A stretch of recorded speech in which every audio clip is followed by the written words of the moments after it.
We will cook chicken adobo, easy version. Now we'll heat the cooking pot, and while heating the pot, place the cooking oil. Let the cooking oil warm up and we will start to saute.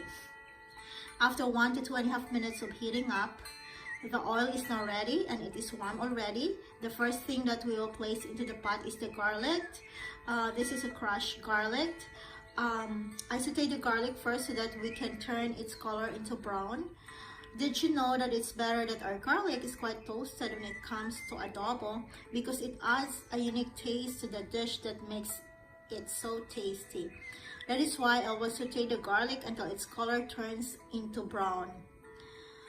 It is important that we will spend some time to cook the garlic on each side, just like this. After that, we will just stir fry so that we will evenly cook it. It's not appropriate if only one side is brown and the other is not, so that's not right. It is not good to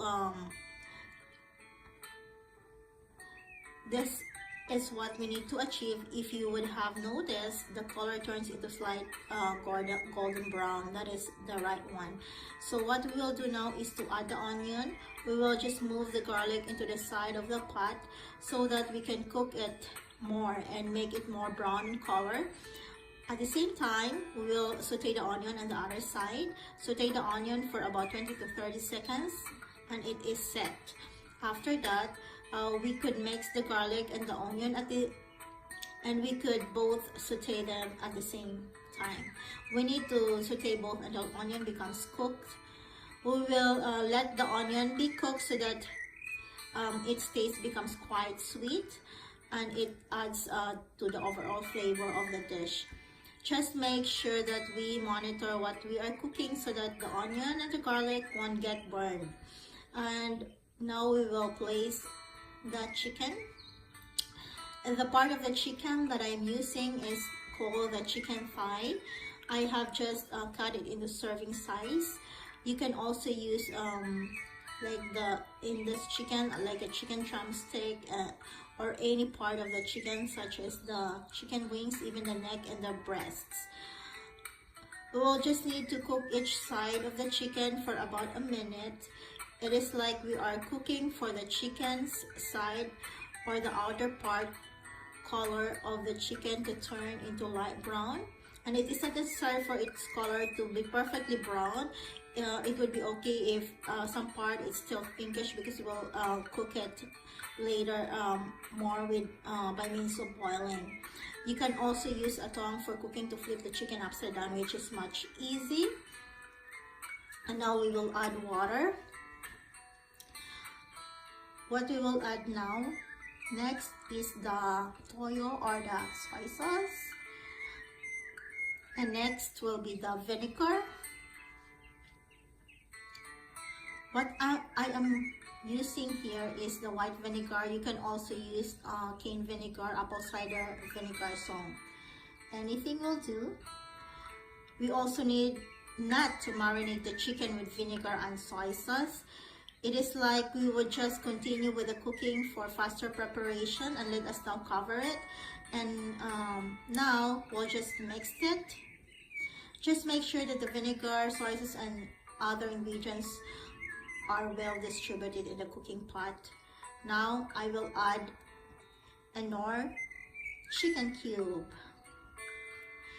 I'm using this ingredient in my adobong chicken, most especially this easy version, because it gives a real taste of the chicken and the dish.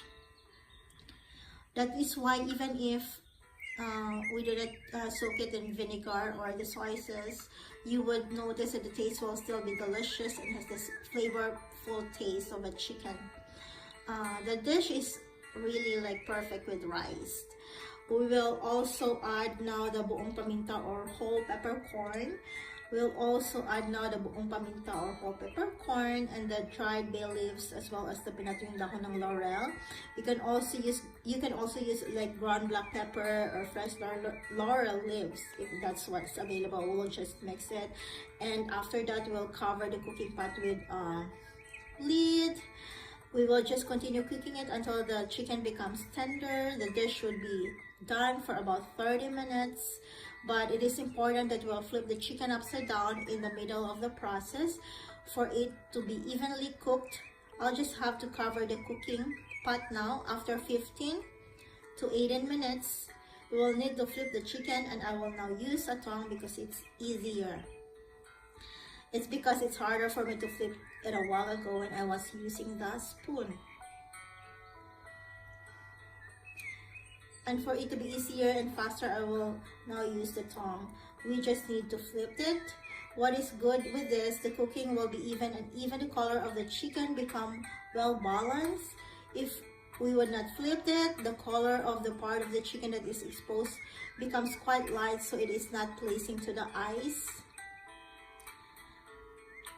And that is why we need to flip it for color to be well balanced. We will just continue with the cooking, so we need to cover the pot again. And we will continue cooking until the chicken becomes tender. And when the chicken completely softens, we will add another ingredient, which is I commonly add in my adobo. Because what I want in my adobo is for it to become quite sweet, and I will show it to you in a while. Here is the cover. So we will just continue the cooking until the chicken becomes completely tenderized. And now this is ready.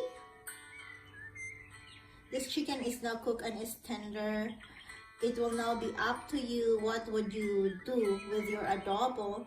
If you like it with broth, it would be okay like this. And we will add now the remaining ingredients. Then after we will serve it. If you prefer it with less or exact amount of broth, we will just let it cook for a few minutes until its sauce will reduce according to your preference. And after that, we will now add the dark brown sugar. This is the ingredient that I was saying that I put in my adobo for it to have a hint of sweetness. We will just have to mix it well. You can also use white sugar if dark sugar is not available with you. And when the sugar is well diluted or you have mixed well already, we just need to season the dish. But we need to taste it first so that we will be able to know how much salt we'll put in it. Some of us is not fan of like salty taste. So when we have tasted it and the saltiness is just fine, we do not need to add more salt. We'll just be adding salt when you think that it is needed to be added. When you are seasoning any dish, and I think this statement is very general, it is important that we add seasoning gradually so that we could easily achieve the taste. And if we would add too much of it at once, it would be harder for us to amend its taste. We will now transfer it into a serving bowl, and we could now serve it. Now